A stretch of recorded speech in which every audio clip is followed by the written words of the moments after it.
Hey everyone, welcome back to the channel. Today, we're diving into something that's got a lot of gamers talking. And honestly, it's something that can be super frustrating. Scalpers. So picture this. A brand new super exciting piece of tech is about to come out, something everyone's been waiting for. In this case, we're talking about the upcoming new console from Nintendo. Naturally, there's a ton of hype, right? Everyone wants to get their hands on it as soon as possible. But then, unfortunately, there's this whole other side to the story, the dreaded scalpers. These are people who try to buy up a bunch of the new console, not because they actually want to play it themselves, but so they can turn around and sell it to eager fans for way more money. It's like they're trying to take advantage of the excitement and create artificial scarcity. Not cool, right? Well, it seems like Nintendo fans are feeling exactly the same way, and they're not just sitting around letting it happen. They're actually organizing and fighting back. Apparently, there's been some chatter online, especially on places like Reddit, where fans are actively looking out for people trying to sell the new console on sites like eBay before it's even officially released. And get this, they're reporting these listings en masse. Now, why are they doing this? Well, eBay actually has rules about this kind of thing. They say you can't sell an item unless you can actually ship it out to the buyer within a certain time frame. And since the new Nintendo console isn't even out yet, anyone trying to sell it right now is basically jumping the gun. So these dedicated fans are using eBay's own rules against the scalpers, reporting these early listings and trying to get them taken down. It's like a digital neighborhood watch for gamers. And it's not just the fans who are taking action. Nintendo themselves have said they're aware of the potential for scalping and they're planning to take measures to discourage it. The president of Nintendo even mentioned that they're using their past experiences to prepare.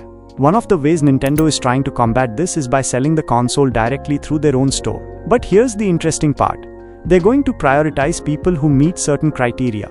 For example, if you've had a paid Nintendo Switch online subscription for at least a year, and you've got a good amount of playtime on your account, you might get priority for pre-orders. This is a pretty smart move, as it rewards loyal fans who are actually invested in the Nintendo ecosystem. This whole issue of scalping isn't new, unfortunately. We've seen it happen with other popular consoles in the past, especially during times like the pandemic when demand was super high and there were supply chain issues. It's definitely a frustrating experience for anyone just trying to get their hands on the latest gaming gear. Now, there's also a bit of a twist in the story when it comes to pre-orders in the US and Canada. It sounds like there were some plans to start pre-orders earlier this month, but those got put on hold due to some changes in tariffs. Basically, tariffs are taxes on imported goods, and there have been some recent developments that have caused a bit of uncertainty around the pricing and availability in those regions. Apparently, Nintendo might have even shifted some of their production to other countries to try and get ahead of these potential tariff issues. It's a bit of a complicated situation, and what it ultimately means for the release in the US is still a little unclear.